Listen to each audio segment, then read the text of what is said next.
Hola, ¿cómo están? Buenos días, bienvenidos a su podcast de Negocios a la Vida, donde traemos evidentemente situaciones cotidianas de la vida y analizarlas de una perspectiva del impacto que pueden tener en sus vidas del ámbito fiscal, comercio exterior, en el tema financiero o en sus propios negocios, ¿no? Y evidentemente de mi buen amigo Raúl Sagún. Raúl, ¿cómo estás? Muy bien, Arturo. ¿Y tú? ¿Cómo Muy bien, estamos? muy bien, muy bien. Pues la verdad es que emocionado por este tema que traemos hoy a colación, que es un tema interesante que yo creo que va de mucho análisis desde la perspectiva de cuál podría ser el impacto y qué es lo que está esperando la autoridad en el futuro, ¿no? Y Sí, este es un tema interesante, es un tema que pues no se esperaba de hace mucho tiempo, que este famoso régimen de confianza, que muchos correcto. por ahí dicen, es un paso para decirle adiós a los contadores. ¿Tú qué opinas? ¿Tú que eres contador? Híjole, yo te voy a platicar un poquito, creo que las dos perspectivas es algo que he platicado con algunos colegas y casualmente ayer uno de nuestros colegas, en un chat que tenemos ahí por parte del colegio, preguntó así abiertamente, estimados colegas, ¿ustedes qué opinan de esta situación? ¿Creen que ya se nos va a cambiar la chambita? Algo muy similar a lo que pasó cuando hacen opcional el tema del dictamen fiscal y quitan la parte de la obligatoriedad. Yo creo que muchos contadores que estaban pues generando negocio a través de los dictámenes pensaron que su negocio se iba a terminar y creo que hay muchas otras cosas. Entonces yo le comentaba a esta persona, le dije, yo creo que no, porque hay dos situaciones que desde mi punto de vista no son claras, o más bien no tomamos en consideración. Por un lado, evidentemente, el contribuyente y por el otro también el contador, ¿no? Donde nos ven como ese mal necesario porque nos volvemos contadores de calculadores de impuestos, ¿no? Y la realidad es que ya existe, a ti que te gusta el tema tecnológico y me gusta también a mí ese tema, ya existen demasiados sistemas que te hacen cálculos predeterminados, que es justamente lo que busca la autoridad, ¿no? Entonces, sería un error decirte, terminan los contadores. Sí terminan si nos quedamos con el tema solamente de, pues somos calculadores de impuestos y nada más, ¿no? Entonces, si nada más nos quedamos en ese tema, evidentemente, pues sí, se nos acabó la chamba. Pero creo que nuestra labor como profesionistas va mucho más allá, es decir, cómo hacer crecer el negocio, porque el problema que muchas veces los contribuyentes o las personas en sus negocios dicen es que no tengo para pagar impuestos. Bueno, pues es que a lo mejor no es tu conflicto, sino que a lo mejor tu modelo de negocio no es el que no funciona como tal, ¿no? Entonces hay que recaracterizar el modelo de negocio porque al final hay que apostarle a cómo financieramente hablando es rentable y evidentemente vas a pagar impuestos de ello, ¿no? Sí, y ya es parte de una revolución que que se viene dando hace muchos años, ¿no? O sea, con toda la implementación de la tecnología, en algún momento la tecnología va a venir a suplir esas actividades que son manuales, que son mecánicas, que no Correcto. aportan un valor, ¿no? Tanto en el sector de impuestos, de comercio exterior, de incluso los cajeros, ¿no? En las tiendas de autoservicio, pues ya vas a Walmart. Digo, en Estados Unidos ya era un tema que ya tiene muchos años, pero ahorita ya es a Walmart, ya tú solito te cobras, ¿no? Ya no necesitas un cajero. Entonces, Es correcto. la tecnología era un hecho que viene a quitar este tipo de actividades. Pero como bien dices, es hora que los contadores y todos los demás tengamos que dar un giro para volvernos de lo manual o las actividades generales, machoteras, de arrastrar el lápiz, como quieras llamarle, a algo más estratégico, ¿no? Eso viéndolo desde la parte profesionista, ¿no? Pero también viéndolo desde la parte del SAT, creo que el SAT da un giro interesante a cómo le sigue apostando al tema de controles electrónicos, Uh -huh. cómo sigue haciendo la implementación de tecnología, algo que, corrígeme, creo que de los primeros que dieron el paso fue cuando Aristóteles Núñez estaba liderando el Servicio de Administración Tributaria y incorporó el CFDI, la factura electrónica, que básicamente son pasos, son estructuras que lo que permite es generar de manera más eficiente la recaudación, tener más control, ¿no? Claro. Y hacia allá es lo que va. Entiendo que este régimen que ahorita vamos a tocarlo, Arturo, lo que busca es eso, lo que busca es que el SAT pueda, por un lado, darle ese beneficio a algunos contribuyentes de que puedan llevar de manera electrónica, automatizada esa contabilidad y determinación de impuestos a través de una plataforma puesta por el SAT. Uh -huh. Pero por el otro lado, también lo que busca es eficientar su trabajo reducir el costo de su trabajo, porque al final el SAT es como una empresa, tiene que invertir en cantidad de cosas para que le reditúe en recaudación. Esto lo que va a permitir es más tecnología, posiblemente menos manos de trabajo, y obviamente le va a ayudar a generar un padrón mayor de recaudación. Correcto, correcto. Pues justamente, y creo que este punto es un punto medular, porque dentro de la rueda de prensa que hace justamente la jefa del SAT, Buenrostro, busca incrementar la base de los contribuyentes, ¿no? Y entonces entra justamente este nuevo régimen que se está propuesto para el año 2022, que es el famoso régimen de confianza, ¿no? Este régimen de confianza, que es como evidentemente ya lo empezamos a conocer, pero es interesante entender un poquito este tema de a qué se refieren con confianza. Sabemos que actualmente nuestro gobierno actual busca palabras eh, como más coloquiales para poner o nombrar ciertos actos o actividades o, no sé, empresas paraestatales, como el tema del bienestar, por ejemplo, que está muy usado ahorita, muy de moda, que todo es bienestar, ¿no? Por un lado, Sí. ¿no? Y por el otro lado, bueno, ahorita el tema del régimen de confianza, y es un tema de, la pregunta sería, ¿es confianza para quién? ¿Confianza de nosotros como contribuyentes hacia el cálculo automatizado que pretende hacer la autoridad por este régimen? ¿O la autoridad trayéndonos confianza porque al final ellos mismos van a hacer los cálculos que se supone que nosotros tendríamos que estar pagando, ¿no? Entonces creo que es un tema interesante a qué se refiere con confianza y, y sobre todo pensar de que como hoy, y aunque ahorita vamos a hablar un poquito más a fondo de esta situación, es entender que este nuevo régimen, específicamente hablando de las personas físicas, es un régimen opcional, ¿no? Entonces ellos pueden optar por eso. Entonces, vamos a entender un poquito, yo como persona física que estoy dentro de los supuestos que marca la nueva propuesta de régimen, puedo optar por tributar por esa base. Entonces, es un tema opcional, ¿no? No estoy obligado a hacerlo. Pero si no lo hago, ya no entro en el régimen de confianza. Entonces, si no estoy en ese régimen de confianza, la autoridad me volteará a ver como con ojos de ¿por qué no entraste a este nuevo régimen? Porque, ¿sí me explico? No sé, con el concepto de lo que quiero llegar. Sí, claro. Claro, y es importante incluso esas pequeñas palabras, cómo se maneja, cómo se puede interpretar, ¿no? Correcto. Porque, como bien dices, ¿confianza para quién? Nosotros darle la confianza al SAT para que él determine bajo sus criterios que muchas veces hemos visto que no son los correctos o que han tenido ciertos tropezos en determinaciones en distintas materias que sean de su competencia, o la parte de que el SAT nos considere como de confianza, ¿no? Entonces, esto lo vuelvo a recalcar porque si el SAT piensa que la gente que no ingresa a este programa no va a ser de confianza, entonces, ¿hacia dónde van a ir los esfuerzos de fiscalización? ¿No? A los que Exacto. no son de confianza. Exactamente, exactamente. Justamente ahí es donde quería tocar ese tema, porque pareciera que es eso, ¿no? Se entendería o se pudiera interpretar como en esas líneas pequeñas de a lo que se quiere llegar o entender por ese nuevo régimen, ¿no? Pero bueno, hablando un poquito en materia, yo creo que esto es algo que no es, de cierta manera, no es nuevo, porque sabemos que esto viene de los cambios que se han venido dando a lo largo de todos los años, ¿no?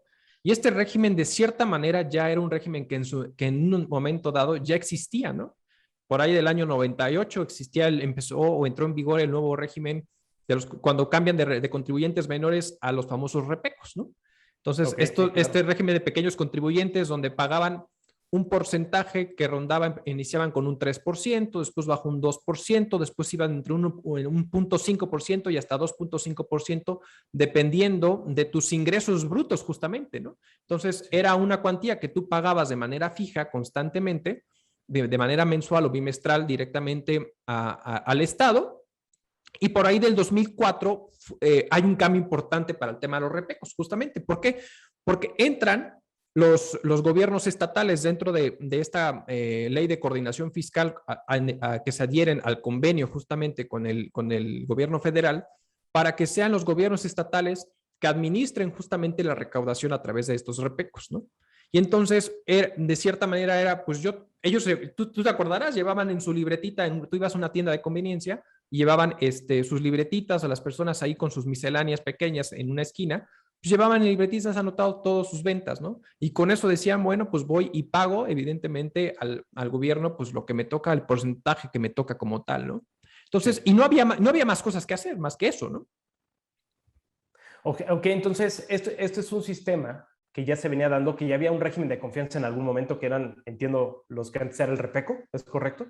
Pues sí, realmente, por eso, y no es que se llamara como régimen de confianza, sino que más bien el modelo de cálculo para el pago de los impuestos es algo similar de algo que ya teníamos en su momento. Ok, Entonces, entonces ahorita lo único que busca el SAT es atraer a ese perfil, me imagino, de contribuyentes y facilitarles el trabajo de la determinación de impuestos exacto, exacto. únicamente. Y es un poquito a tu pregunta inicial que me acababas de hacer hace unos momentos donde decías, oye, ya acabó la época de los contadores. Sabemos que algo que el gobierno actual ha buscado o ha implementado constantemente, cuando hace incluso sus campañas para tu declaración anual, está tan fácil y tan sencilla que no necesitas que nadie te ayude a hacerlo, ¿no? Hazlo por ti Sí. mismo. Ya cuando viene que no te devuelven impuestos o que no sucede algún problema, es cuando ya vienen con algún profesional y decir, oye, ¿sabes qué? Pues pasó esto, esto y esto, ayúdame a resolverlo, ¿no? Pero en su Oye, momento, sí. oye, Arturo, pero perdón, ¿a mí de qué me sirve? O sea, ¿a mí de qué me sirve? Y creo que hacia allá ibas, pero ¿a mí de qué me sirve ir a ingresar a este régimen en donde yo le voy a dar la confianza al SAT de que él me determine lo que él considere o seguir con mi contador para que él me lleve toda la administración y la determinación de las contribuciones? ¿De qué te sirve?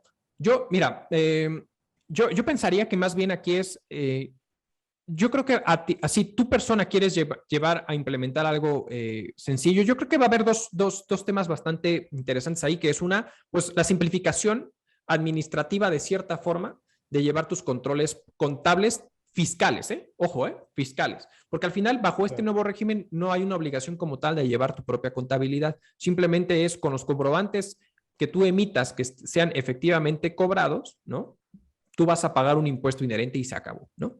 Entonces, yo pensaría que la ventaja, y lo pongo entre comillas, que pudiera tener la autoridad con esto y tú como contribuyente es de que no vayas a tener una fiscalización tan agresiva para contigo, porque constantemente vas a estar pagando con base a algo que su información, ellos ya lo tienen. Es decir, ellos evidentemente con los FDIs que lo tienen en su sistema, pueden saber perfectamente las operaciones que tú estás haciendo. Entonces, pueden determinar perfectamente cuánto le vas a cobrar. Aquí lo interesante que viene, y es donde viene el conflicto de manera muy particular específicamente con el tema de los FDIs, estas facturas, es que pongas un método que no es el adecuado. Es decir, pago en parcialidades o diferido, porque puede ser un pequeño contribuyente y vender a crédito, ¿no? Pero, y entre esta situación, que pongas a lo mejor un método de pago que sea pago en una sola exhibición. El hecho de que tú plasmes que es pago una sola exhibición, le estás diciendo a la autoridad que por lo menos dentro del mes, no se sabe si a lo mejor por la facilidad que hay en la resolución miscelánea, pero por lo menos en ese mes, sí o sí lo cobraste. Oye, no lo cobré porque luego lo que pasa, no lo cobré, pero tampoco cancelaste la factura y la volviste a emitir, ¿no? Entonces, al no haber ese proceso administrativo, le estás diciendo a la autoridad que ya cobraste algo que no es cierto y te va a calcular un impuesto sobre algo que evidentemente no has cobrado, ¿no? Claro. Entonces, yo creo que es un poquito esta parte de la decisión de facilitarte la perspectiva fiscal como contribuyente, pero es donde vuelvo al punto. Creo que ahí está el error de todos nosotros y me incluyo como contador, ¿no? O sea, al final siempre nos vendemos como yo te voy a proteger en tu compliance fiscal, no va por ahí, o sea, al final el tema de los impuestos nace de tu modelo de negocios, nace de tu crecimiento financiero, nace de tu crecimiento como profesionista, comerciante, etcétera, y más bien nosotros tenemos que hacer aliados contigo para llevarte al siguiente nivel, ayudarte a crecer, no estarte calculando impuestos, porque evidentemente entonces todo el mundo va a decir, no, pues me voy a este nuevo régimen, porque de cierta manera a lo mejor no voy a tener tanta la fiscalización por parte de la autoridad y ya no me meto en problemas fiscales y listo, yo sigo comerciando como si nada, ¿no? Entonces, Oye, Arturo, pero ahorita que estamos hablando del tema de los impuestos, del cálculo y todo eso, si no mal recuerdo, corrígeme, el SAT ya tenía una calculadora para hacer la determinación de contribuciones. O sea, Sí. si no mal recuerdo, tú como contribuyente podías ir, es más, si no tenías equipo de cómputo o no sabías cómo hacerlo y requerías asistencia, puedes ir a las oficinas locales del Servicio de Administración Tributaria, Sí, solicitar asistencia y a través de un programa ya te determinaban las contribuciones. correcto. ¿A partir de qué? De, como bien dices, toda la información que tiene el SAT a partir de tus ingresos, tu generación de CFDI, los CFDIs que te hayan emitido. Correcto. Pero si es algo que ya tenemos, ¿cuál es ahora el giro nuevo que le quiere dar a el SAT a esta nueva iniciativa? Si ya traíamos un antecedente de estos repecos, por llamarlo de manera coloquial, ya tenían una calculadora que estaba de contribuciones que estaban al servicio de los contribuyentes, que era gratuita y de manera pública. ¿Hacia dónde va esto? Y a veces yo creo, porque aquí va mi segunda pregunta, si crees que se encuentra ligado, que esto va mucho del lado de, ¿estás con nosotros? ¿Confiamos en ti o no confiamos en ti? De algún modo, como incluso llegar a la polarización fiscal. Digo, no sé si lo estoy yendo muy lejos, pero Claro. decir, ok, yo confío en ti, tú confías en mí, yo te determino cuánto es. Si no confías en mí, entonces te va a caer el peso de la ley, de las revisiones, de las auditorías, para que yo compruebe que efectivamente estés bien. Y parte de lo que se manejaba era generar como este padrón del régimen de confianza. Y hay una ley, no sé si te acuerdas, que sacaron la ley del fomento de la confianza ciudadana, Sí. que lo sacó esta administración casi al arranque de su administración. Bueno, fue por allá en enero 2020, ¿no? Hace poquito Sí, más de sí, un año. sí. Y fue todo un tema esa. Es todo un tema. Y parte de esto es lo que te dicen, que se van a generar un padrón específico en donde se otorguen beneficios y facilidades administrativas que la secretaría correspondiente establezca mediante reglas, bases, directrices e instrumentos. Y te trae una N cantidad de cosas. Pero también esta ley, yo por lo que la ley lo entiendo, va a esa parte. A decir, nosotros como autoridad te damos un voto de confianza, nosotros determinamos si eres confiable, siempre y cuando cumplas con N cantidad de cosas. Pero siento que va un tema más como de, ¿estás con nosotros o no estás con nosotros? O no sé si lo estoy viendo ya muy tema político. Mira, yo creo que toda decisión en todo gobierno hay una decisión política detrás, ¿no? Entonces, y voy desglosando un poquito todos los comentarios que ahorita fuiste diciendo. Ya existía una calculadora, ¿no? Ok, existía una calculadora, pero vamos a entender que el tema de los repecos se extinguieron en el 2013, porque en el 2014 nace un nuevo régimen, que es el famoso régimen de incorporación fiscal, donde lo que buscaba era incentivar, eso dentro de la exposición de motivos era poder incentivar el comercio informal a que formaran parte de un nuevo régimen de incorporación fiscal dándoles ciertos beneficios. ¿Qué tipo de beneficios? Pues durante los próximos 10 años ibas a ir teniendo descuentos del pago de impuestos, principalmente en materia de ISR, conforme pasa el tiempo. En el primer año ibas a tener una reducción de hasta un 100%. En el segundo del 90, 80, así, hasta llegar a 100, hasta a 10, perdón. Y una vez que terminara, pues ibas a pasar o ibas a brincar directamente al régimen general, ya salías del régimen de corporación fiscal. Esto con lo que buscaba era incentivar, evidentemente, a que el comercio informal se uniera a la base de contribuyentes, al padrón de contribuyentes en el RFC, para ir incrementando la base. El conflicto, y yo creo que aquí uno de los puntos de partida, y por ahí no recuerdo bien en qué fecha sale una nota, un periódico donde empiezan a descubrir, y creo que algo natural, ¿no? Algo que ya se veía, y decían, el régimen de corporación fiscal ha venido siendo usado o ha sido usado para lavado de dinero. ¿Por qué? ¿Cuál era el beneficio? De cierta manera, había ciertos beneficios o estímulos fiscales a través del régimen de corporación fiscal. De entrada no podías tener ingresos superiores a 2 millones de pesos, ¿no? Eso es un punto. Pero, pues tú podías a lo mejor meterle cantidades de hasta 2 millones de pesos por RIF en efectivo a tu cuenta bancaria, tú decías, pues es un ingreso, es público en general, tengo una reducción de IVA, pago un IVA reducido porque pues, es una operación con público en general y no pago ISR, ¿no?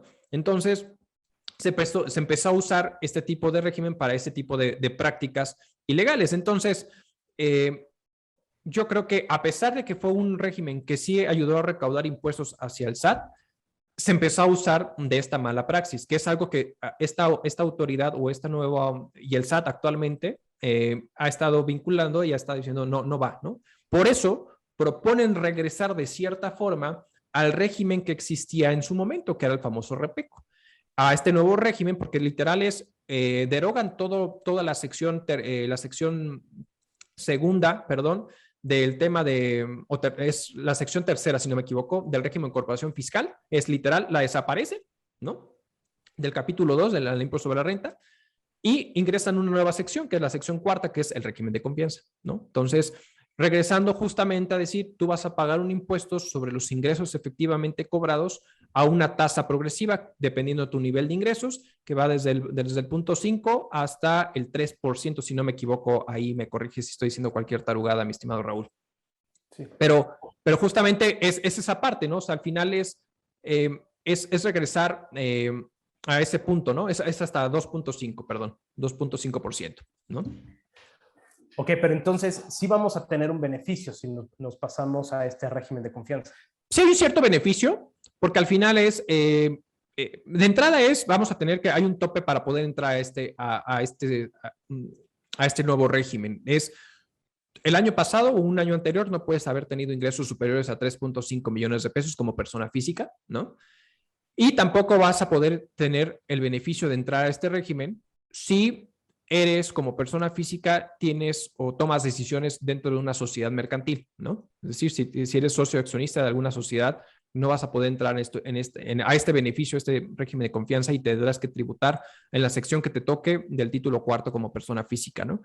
El beneficio inherentemente es el tema de la contabilidad, de cierta manera. El cálculo de impuestos de cierta forma va a ser sencillo porque es el ingreso cobrado, ¿no? Efectivamente cobrado, vas a pagar un impuesto de por medio. ¿Dónde está el truco? Y el truco entre comillas, porque aquí el punto interesante es qué pasa, evidentemente, si tú como dentro de ese régimen optas por estar en ese régimen y tienes trabajadores y estás obligado, evidentemente, al pago de la PTU, ¿no? Para el cálculo de la PTU tienes que seguir la mecánica del régimen general de persona física. Entonces, ¿eso qué lleva? A que de cierta manera tienes que llevar un mismo control como si fueras un régimen general, ¿no? Para poder llegar a la determinación de la PTU, tus ingresos, tus deducciones, tu base gravable y determinación de la PTU, ¿no? Ok, a ver, entonces en esta parte, no me quedó tan claro. A ver, vuélvelo a barajear en términos mortales. Cuando hablamos de la PTU, estamos hablando que es el pago que se le da a los trabajadores por un tema de, ¿cómo se me está es la participación de los trabajadores en las utilidades de las empresas, ¿no? Por las utilidades, correcto, por las utilidades. Exacto. Okay. Y eso lo da el patrón, pudiendo ser persona física o persona moral. Correcto, así es. Okay. Así es. ¿Qué tiene que ver o cómo está ligado, cómo se liga con este nuevo régimen de confianza? Lo que pasa es que al final tú en este nuevo régimen, tú puedes tener una actividad comercial, ¿no? Actividad empresarial, que es como se le conoce, una actividad profesional o de uso o goce temporal de bienes, que es el arrendamiento, que conocemos como el famoso arrendamiento de bienes, ¿no? Entonces, en esos tres tipos de actividades que tú puedes tener como persona física, en lugar de irte por las secciones o que te corresponderían inherentemente dentro del título cuarto como persona física, puedes optar por decir, no me voy por la sección primera del capítulo 2 del régimen, que es el régimen de actividad empresarial y profesional, ni tampoco me voy por el capítulo 3, que es justamente el de arrendamiento de bienes inmuebles, ¿no? Como tal, sino decido irme sobre la base de la sección cuarta del capítulo 2, es decir, el régimen de confianza, ¿no? Entonces, donde los otros ahora sí que dentro de las otras dos vertientes, tú calculas el impuesto evidentemente con el ingreso efectivamente cobrado, ¿no? Pero le restas tus deducciones autorizadas, ingresos menos deducciones autorizadas, una base gravable y pagas una tasa del impuesto que es progresiva, ya sabemos, hasta un 35% que puede llegar a ser, ¿no? Entonces, llevas un cálculo como tal. En el régimen de confianza te quitas todo eso y dices, ¿sabes qué? Pues me voy solamente a pagar un porcentaje que va desde el 1% hasta el 2.5% sobre el ingreso efectivamente cobrado, es decir, sin deducción ni nada, es lo que está cobrado como tal y sobre esa base pago un impuesto y se acabó. El problema está que esas personas pueden tener, pues son comerciantes o pueden tener algún servicio profesional y pueden tener empleados a su cargo.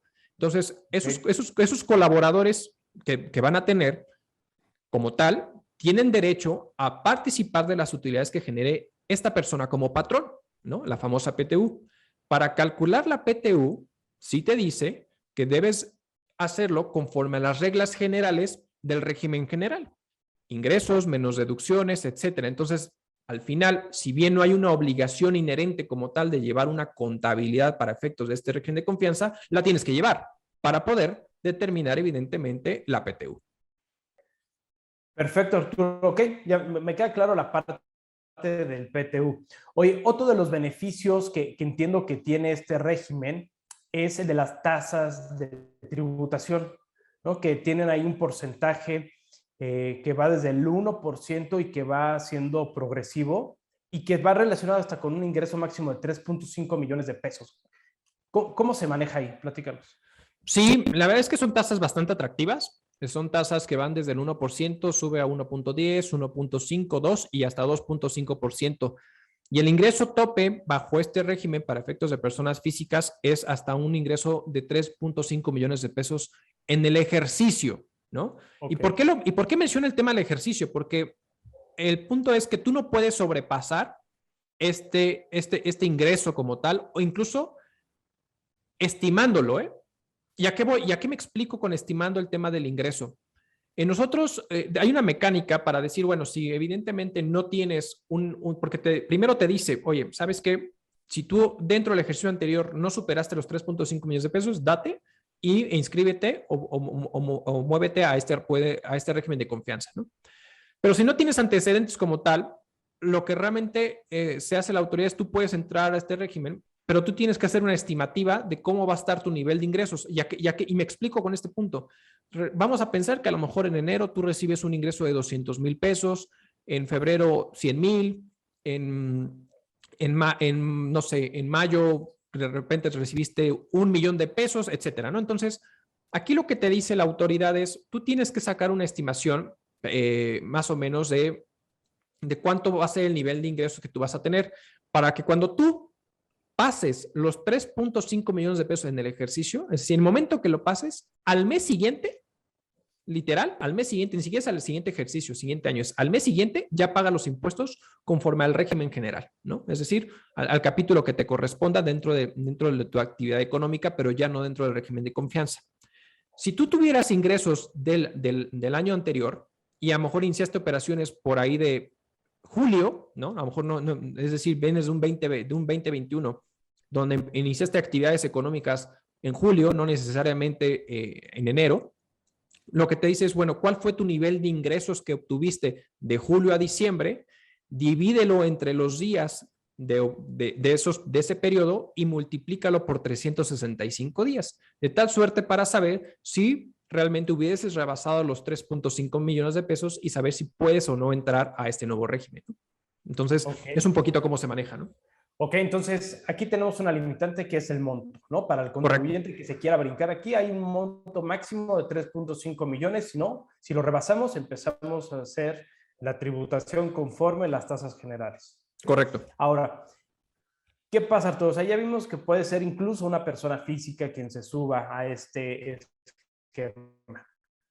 ¿Qué Correcto. pasa con las personas físicas que hoy en día ya están dados de alta? Que hoy en actividades pues, por servicio de honorario, incluso que hacen cuestiones de arrendamiento. Yo el día de mañana, si formo parte de una sociedad, ¿puedo formar parte de este régimen o únicamente son para cierto tipo de personas físicas, hablándolo específicamente, las que se pueden ingresar?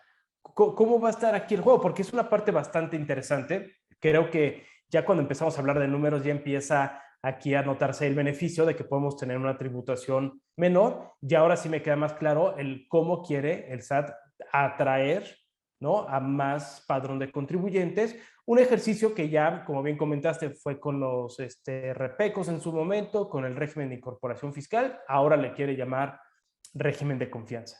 Correcto. ¿Quiénes sí y quiénes no podemos entrar a esto, a este régimen como personas físicas? Sí, mira, vamos a partir de una premisa. Dentro de lo que platicábamos hace un rato es nuestra jefa del SAT, Buenrostro, en conferencia de prensa, fue muy tajante en explicar, decir, siempre hemos platicado de por qué no incrementar la base del IVA para poder recaudar más impuestos. Y nuestra jefa del SAT dijo, no nos vamos por el IVA, nos vamos a ir por el ISR, ¿no? Entonces, este nuevo régimen lo que busca justamente es ayudar a aumentar la recaudación en materia de ISR justamente para poder incrementar la base de los contribuyentes dentro del RFC y pagar impuestos, ¿no? Porque su estimación es que para el año 2028 más o menos incremente la recaudación hasta en un 35% en ISR, ¿no?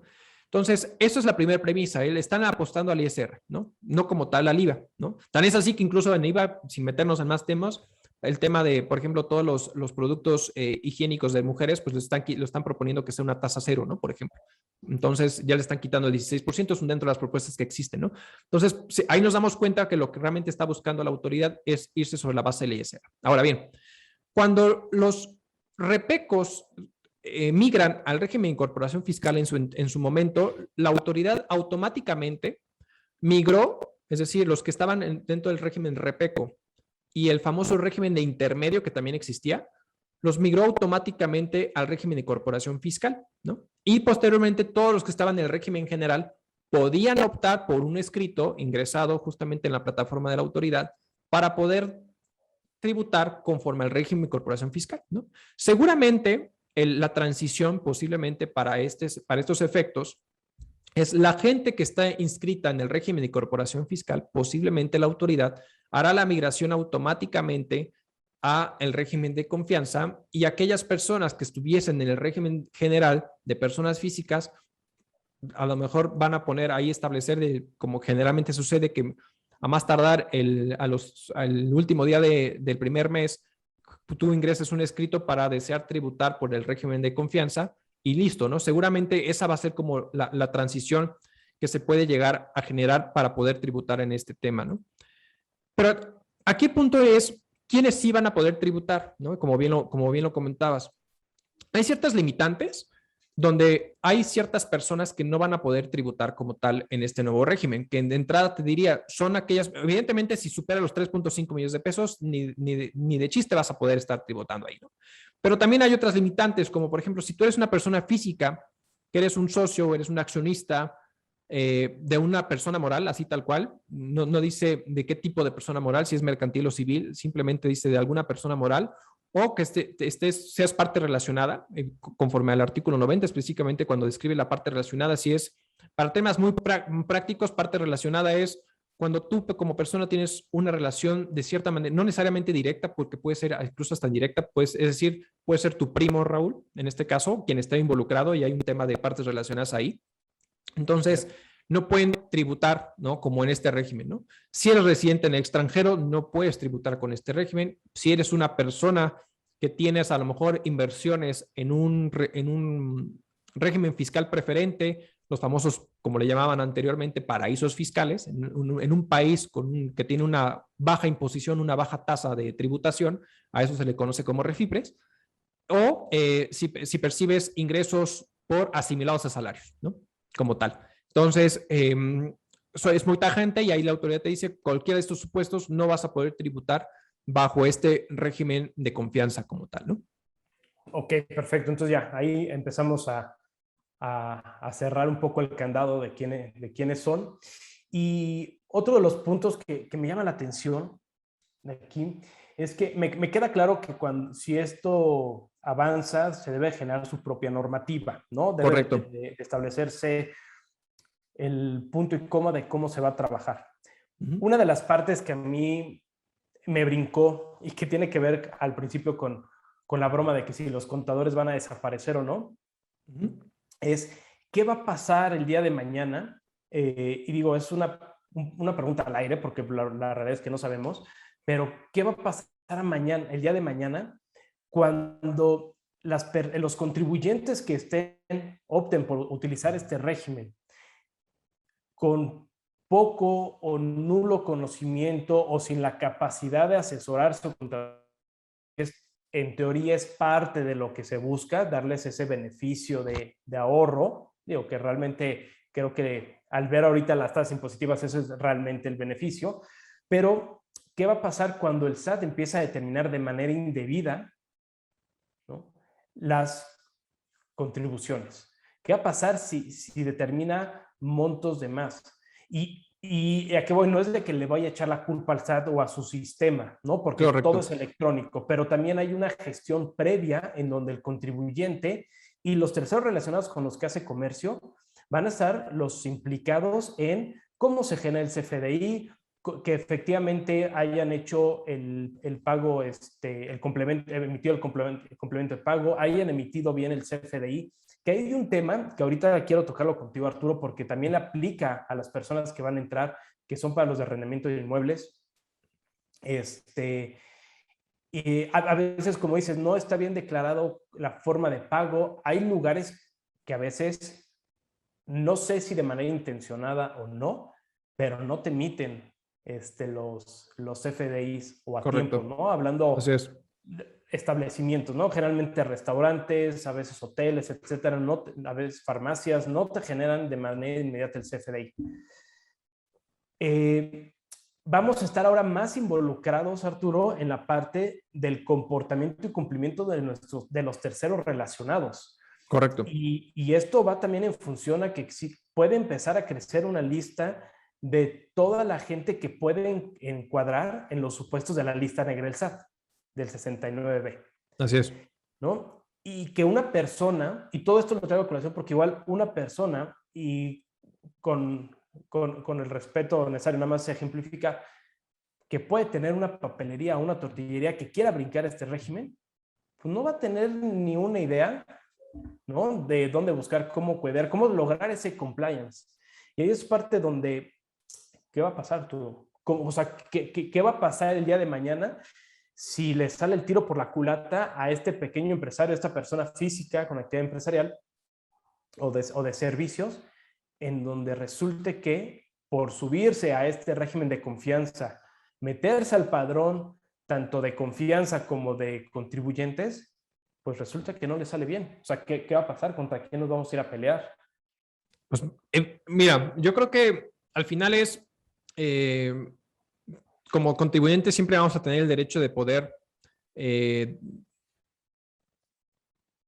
eh, plasmar, ¿no?, nuestra defensa como suceda, ya sea recurso de revocación, un juicio de nulidad, lo que sea, ¿no? Pero ante un mal cálculo de impuestos o un crédito fiscal fincado por parte de la autoridad, podemos, evidentemente, a las personas físicas en este régimen poder defenderse como tal, ¿no? Si bien, y yo creo que puede llegar a jugar un papel importante, a lo mejor, la Prodecon, y lo saco a colación desde el punto de vista porque al final la Prodecon ofrece ese tipo de servicios, ¿no? Ese tipo de servicios a los contribuyentes sin costo, ¿no? Son gratuitos, ¿no?, para poderlos defender.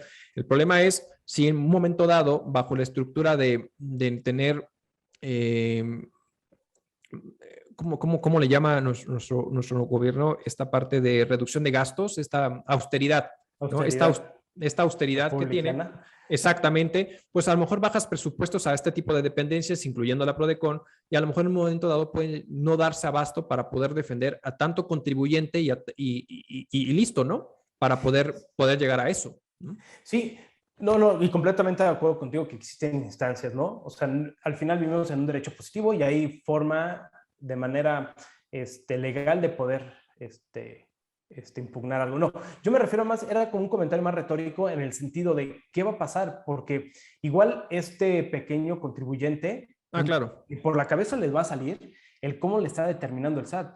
o el cómo sí le hicieron o no le hicieron de manera adecuada un CFDI, o no se va a poner a investigar si su proveedor resulta que está dentro del listado del 69 de la ley del Código Fiscal, ¿no? En la lista negra del SAT. Entonces, creo que también para los que nos están escuchando, no solamente es ingresar para buscar tener nada más una tasa menor en temas de ISR, no solamente se trata por entrar en un régimen de confianza y ahorrarnos unos pesos con el tema del contador, sino es que nos tenemos que involucrar en muchas cosas, que ahí es la parte en donde a mí me preocuparía que alguien que no está acostumbrado Eso va a ser a un tema. todo este tema, todo lo que conlleva la parte fiscal, la parte contable, la parte administrativa, pues el día de mañana no va a saber si el SAT está haciendo las cosas bien o está haciendo mal. Correcto. Algo que sería distinto cuando tenemos el soporte de un contador. Así es. Exacto. ¿No? Exactamente. Completamente de acuerdo. Y esta parte podría ser uno de los puntos que a mí me preocuparían y que hay que tener cuidado. Al final lo que busca el SAT, como dices, es ampliar, ¿no? Ampliar su cantidad, la cantidad de contribuyentes. También estuve leyendo que buscan, creo que hasta un 25%, 30% incrementar el padrón de contribuyentes. El padrón de contribuyentes. En los próximos, creo que 5 años, ¿no? Eso va a ser un tema también interesante para ver cómo lo van a estar controlando y administrando. Yo creo que es algo que están buscando, es lo que te comentaba hace un rato. O sea, al final lo que están apostándole es incrementar la base de los contribuyentes y recaudar más a través del tema del ISR, que es lo que le están tirando duro. O sea, al final es, ¿qué nos depara para el 2022 de entrada? Yo creo que va a haber una fuerte fiscalización. Hemos visto diferentes noticias de diferente índole, como demostrando diferentes situaciones para grandes contribuyentes, pequeños contribuyentes, etcétera, ¿no? ¿Y cuál es el papel que juega el pequeño contribuyente? O sea, del 100% que puede cobrar o generar ingresos el tema de la autoridad, el 50%, un poquito más del 50% son los grandes contribuyentes. Eso nos queda clarísimo. Pero el otro 50 somos todos los demás, ¿no? Personas físicas y morales que no están dentro del espectro del grande contribuyente, ¿no? Entonces, o sea, si te das cuenta, pues cumplimos con la mitad del presupuesto en recaudación fiscal, todos los demás. Entonces, ¿qué es lo que buscan hacer? Y tiene sentido, y me explico. Sabes que terminaron con la extinción de varios fideicomisos para poder generar recursos y poder generar los planes de proyectos de nación, ¿no? Eso es algo clarísimo. Ya se acabaron, ya se acabó ese dinero, ya se acabó el dinero, ¿no? Y han estado fiscalizando actualmente a los grandes contribuyentes para generar recaudación. Va a llegar un punto que se va a terminar. También, ¿por qué? Porque ya empezaron a haber grandes contribuyentes que estuvieron pagando ya sus impuestos, etcétera. Otros están en el litigio y la autoridad tiene que seguir recaudando. ¿En dónde se va a fijar? En el otro 50%, en nosotros. ¿Qué necesita hacer la autoridad? Incrementar la base de los contribuyentes. Y por eso yo creo que sacó justamente este régimen para decir, mira, no nos peleemos, no haz nada, tú confía en mí, págame esta tasa y se acabó, ¿no? El punto es que haya recaudación para que el país pueda seguir operando de cierta forma, ¿no? Ahora, ¿tú crees que lo logren? Pensando en que posiblemente las personas que pudieran aplicar a este régimen son personas que hacen actividades formales, pero que todavía no están registrados. Yo lo quiero ver así. Porque las que se encuentran en la informalidad no se van a venir a este padrón nunca. Estoy hablando la gente que vende fayuca o piratería o cosas robadas o que están en los puestecitos en la calle. O sea, ese tipo de informalismo yo no creo que los vayan a alcanzar, sino se van a ir a microempresas, se van a ir a personas físicas a que le va a pegar este régimen, ¿no? Yo no creo que realmente jale personas lo informal a incluso brincarse a un tema de registro ante el SAT. Sí, claro, se van, yo también lo veo complicado que puedan, o sea, es algo que creo que ningún gobierno ha podido lograr, el tema de la informalidad como tal, el tema de fayuca y ese tipo de situaciones o piratería o que ya estamos hablando de otras cosas. Pero yo creo que es un régimen que, si bien ahorita nos hemos estado enfocando al tema de las personas físicas, también sabemos que también se mueve para el tema de las personas morales, ¿no? Entonces, por eso te digo, ese otro 50% que queda para poder contribuir, las personas morales también podrían entrar a este tema del régimen de confianza y ahí es un tope de ingresos de hasta 35 millones de pesos, ¿no? Para el tema de las personas morales. Entonces, entrar a este régimen, yo creo que sí pueden llegar a generar una recaudación más alta y si bien a lo mejor el tema informal, como lo mencionas, va a ser un tema complicado, yo creo que para todos los demás que ya existen, que ya están presentes, que ya tienen actividad y aquellos que estén con la iniciativa de hacer las cosas bien, van a querer entrar a este nuevo régimen, sean personas físicas y personas morales, cuando estén dentro de los supuestos y decir, me ahorro problemas, voy sobre esta base, voy a pagar, no tengo ningún problema. Y no me vas a dejar mentir, Raúl, o sea, ¿cuántos correos electrónicos recibimos por parte del SAT?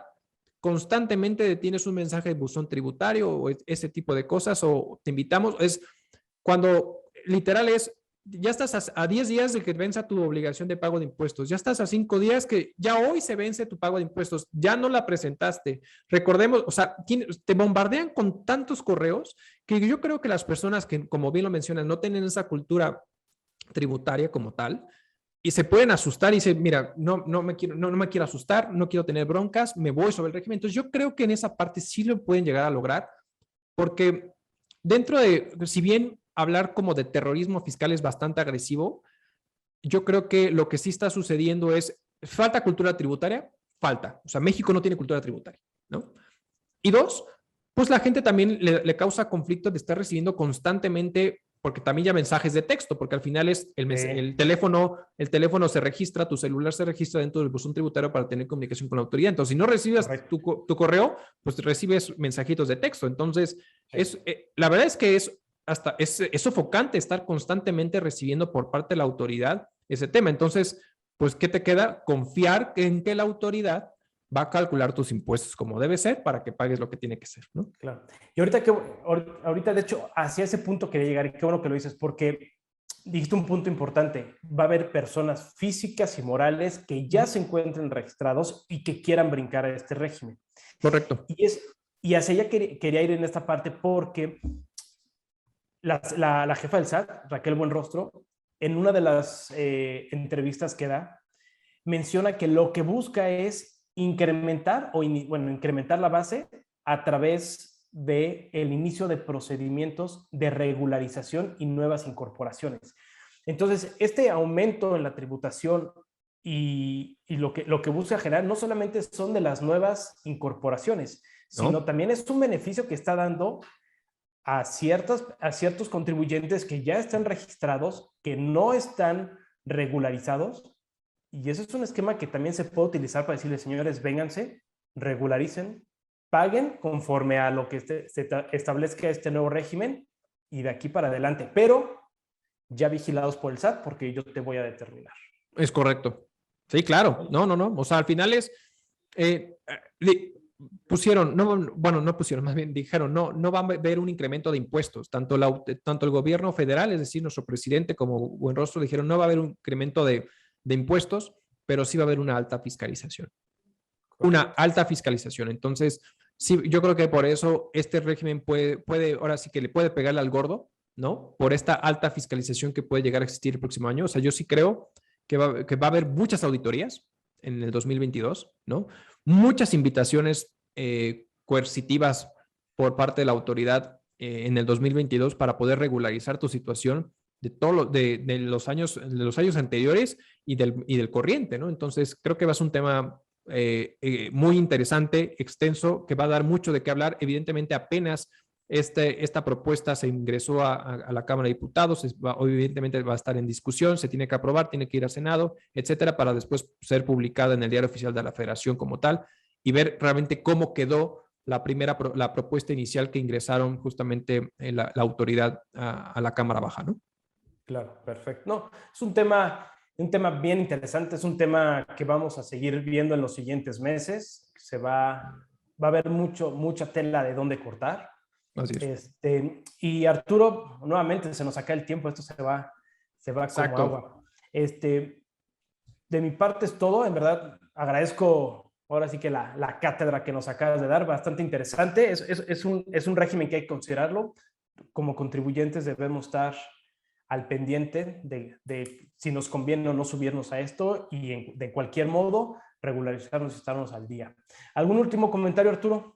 Para cerrar, algo que nos quieras aportar, algo a tus colegas contadores. A mis colegas contadores, sí, justamente es, hasta allá quería ir mi comentario. Creo que nosotros tenemos que aprender a ser más solidarios con la naturaleza del negocio a quien vamos a asesorar o a quien vamos a darle consultoría como tal, para no quedarnos en ese mal necesario que muchas veces nos llegan a ver. Y es, más bien, es conozcamos cómo opera el empresario para ayudarlos a crecer, ayudarlos al siguiente nivel y que al final es, yo siempre he dicho, lo que tú quieres cobrar como contador o como asesor, porque puedes ser abogado, lo que tú quieras y mandes, tiene que pagarse por el beneficio que le estás dando a tu propio cliente en este caso, ¿no? Entonces, creo que va más para allá, nos quitemos esa mala idea de que solamente hacemos cálculo de impuestos, no va por ahí el tema, porque si no, evidentemente esto, con tanta tecnología, nos van a quitar así, ¿no? Como tal. Entonces, creo que no va a ser, no va a ser apropiado, ¿no? Entonces, pues eso sería como mi recomendación a mis amigos, colegas. Y pues muchísimas gracias a todos por acompañarnos en este episodio. Raúl, muchas gracias por el día de hoy. Y pues listo. Muchas gracias, Arturo. A todos, muchas gracias por escucharnos el día de hoy. Les pedimos que den clic en la campanita, que nos sigan. Ya estamos en todas las plataformas de audio para streaming y también en el canal de YouTube. Muchísimas gracias. Que tengan muy buen día. Hasta luego. Hasta luego.